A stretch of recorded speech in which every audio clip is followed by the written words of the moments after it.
Welcome to Mobile Car Mechanic. Today I'm going to show you how to replace the thermostat on this 2000 Honda Civic EX. This is going to apply from 96 to 2000 Honda Civics in general. Let's get to it.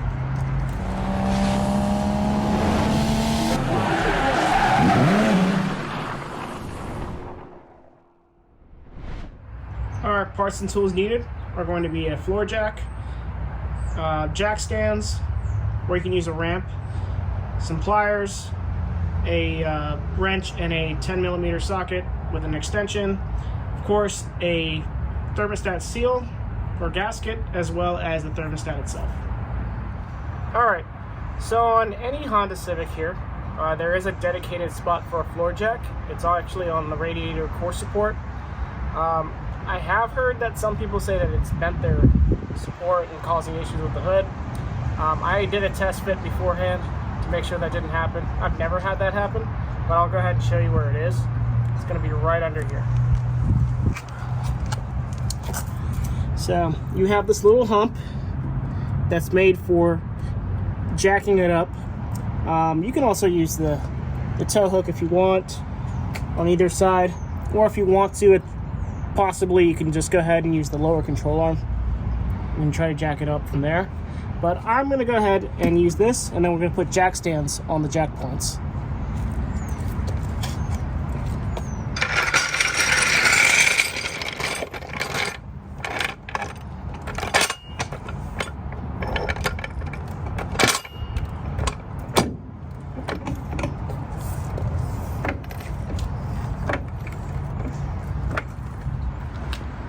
Alright, we're going to go ahead and put the jack stands where the jack points are.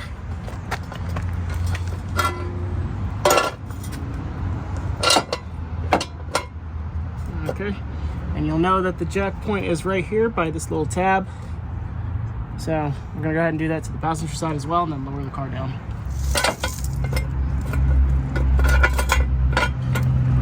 All right, we're gonna go ahead and lower it down.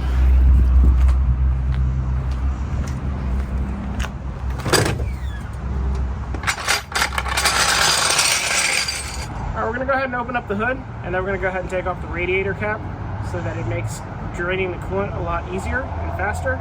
Because we're going to go on the bottom, there's going to be a petcock that we're going to have to go ahead and loosen up to drain the coolant out of the radiator and the block. So I'm going to go ahead and open up the hood now.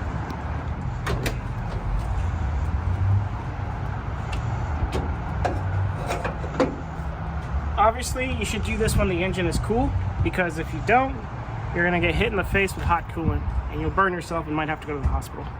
So just go ahead and twist the cap. You might have a little bit of a drainage, but now that we have that loosened up, we're now going to go to the bottom. All right, so if you have your bottom splash shield, there's going to be a cutout. If you don't, you'll see the petcock over here. Normally it's white. I think this is an aftermarket radiator, but basically it's going to be a valve with a spout. We're going to go ahead and get our drainage pan. We're going to go ahead and turn this until coolant comes out. If it's really tight, you're going to have to probably use some pliers to kind of crack it loose, but it's still lefty-loosey. So let's go ahead and get that going.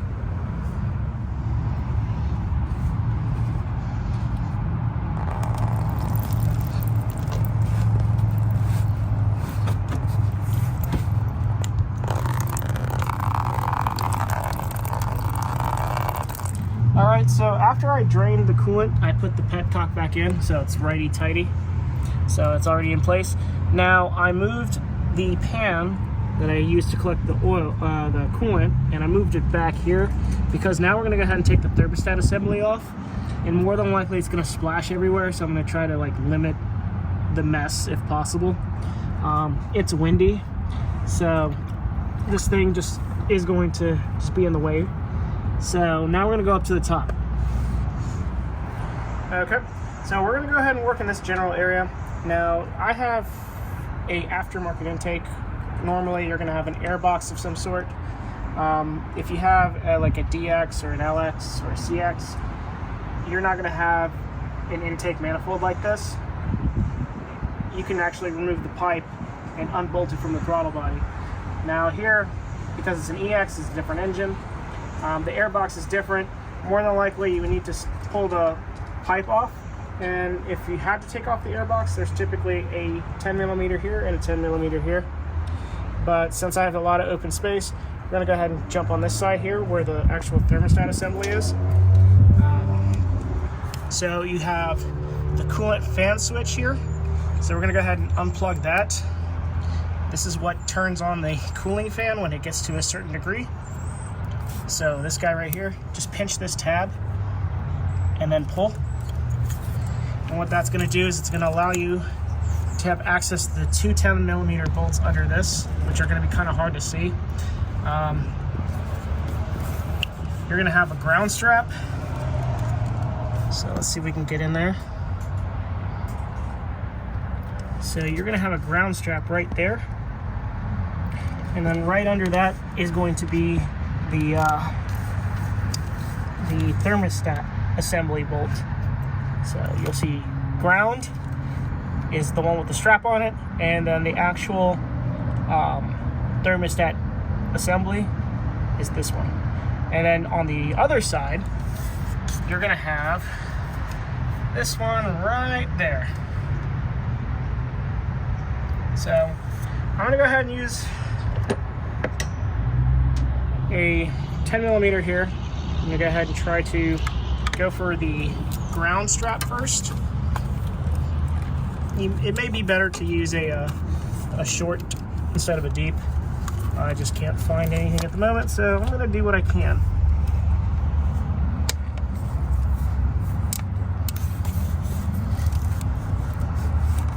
And you need to be careful with this ground strap. This actually controls a lot of the electronics in the car. If you mess that up or the contacts aren't clean, your car won't start.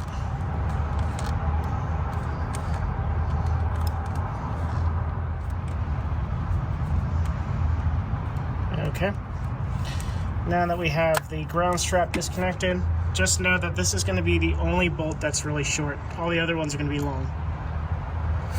So I'm tackling this side first because it's the hardest, just due to the fact that there's things in the way.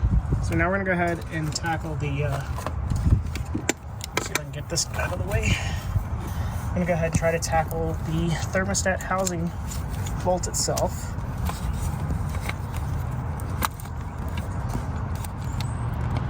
Definitely going to be a little bit easier.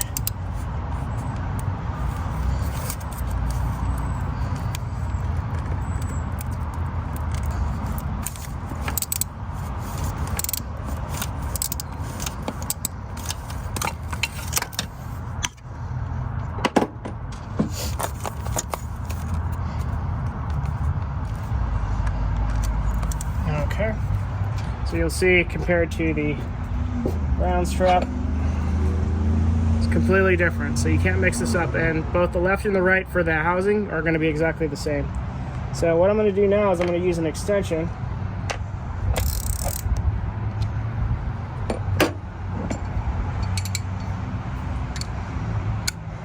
I'm going to go ahead and slide it through under here. So we're going to go slide it under, and we're going to go to the one right there. You can see right here, this is where we want to be. Got that. Now I'm going to go ahead and loosen that up.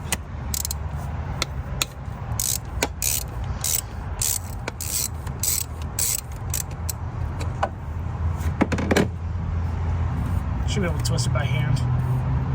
Alright. I believe it's probably loose at this point. I'm going to just keep spinning it and then make sure you don't drop it.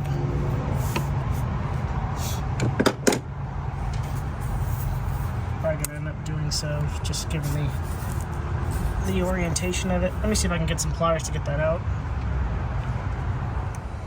Alright, if you have a magnet, go ahead and use it. Otherwise, I'm gonna try to use some pliers here.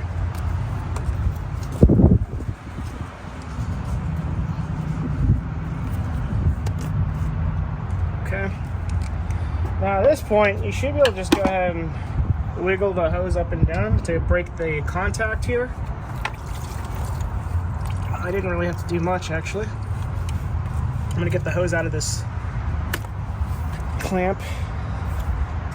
Alright, now as you can see, the thermostat is right there. more than likely, once I pull that, there's going to be a nice splash of coolant coming out of that thing.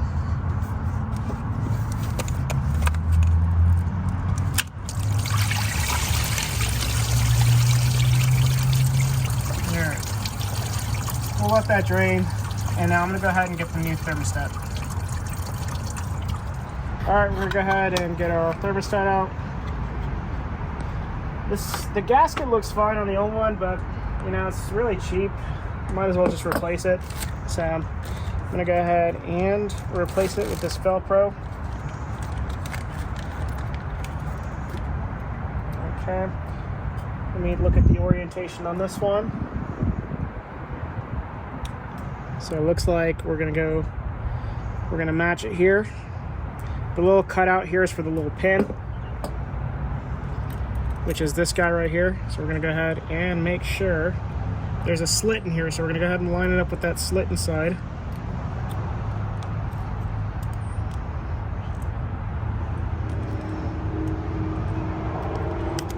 Of course, I need to line it up properly.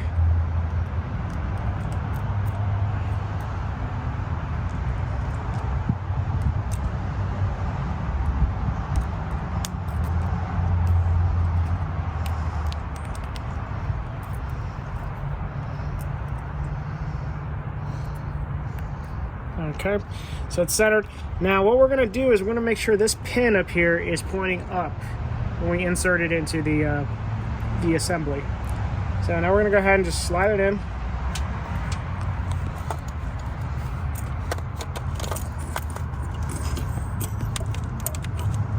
Again, make sure it's pointing up. We want to make sure that we have good contact here, and it's not going to be sticking out too far, because then it'll create a leak.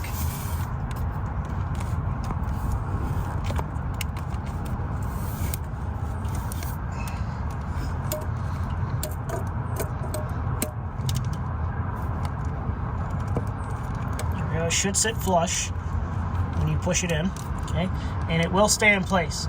Now we're going to go ahead and move the assembly. Just make sure you don't bump it too much, otherwise the thermostat might pop out. And then we're going to go ahead and get one of our 10mm bolts in place. I'm going to go ahead and try to get for the bottom one, because that's going to be the easiest for me to access by hand.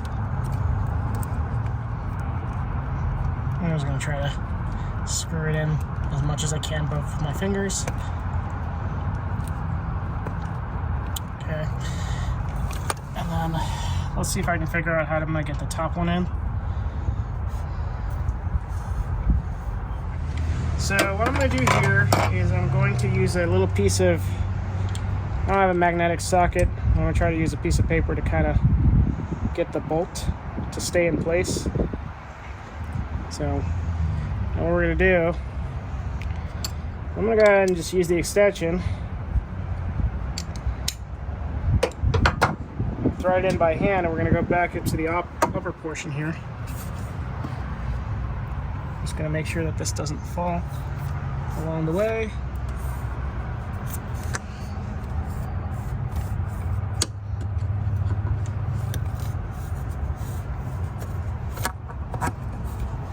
Just want to catch the threads here.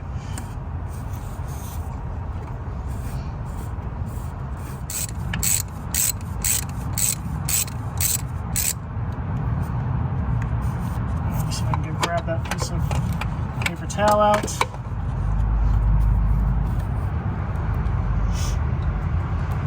Alright, so we tightened up the top bolt with the extension. Now we're going to go ahead and tackle the lower one that we put in first, which might be hard to see on camera. So let's go ahead and continue to screw that in by hand until it stops, and then we'll go ahead and get our socket wrench in there. Looks like it bottomed out.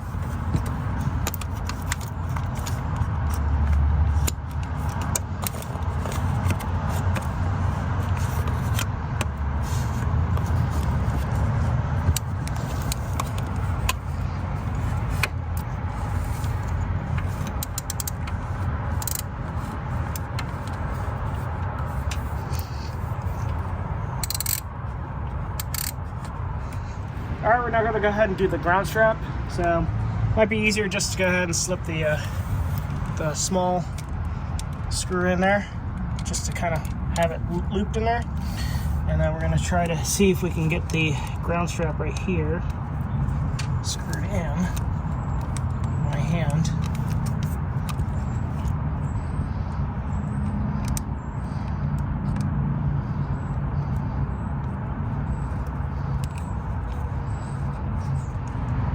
Okay, it's bottomed up. So when you're tightening it, you might want to hold on to it just so that this doesn't swing out. But let's see what we can do here with the limited space that we have. It would probably be easier if you took off the, actually it would be easier if you took off your intake itself. I chose to do it the lazy, what I think was going to be easy way.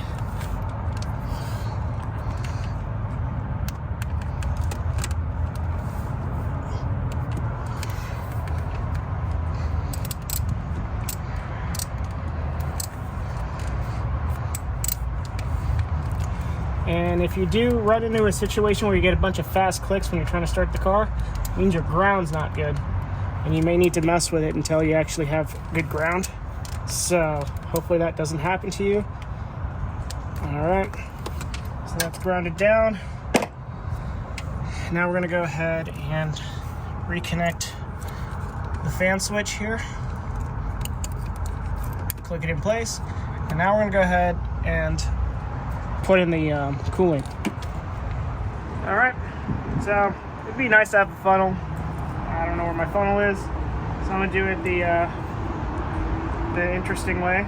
We're just gonna go ahead and pour it in there until it gets full, and once it's full up to the top of the radiator, then we're gonna go ahead and start the car.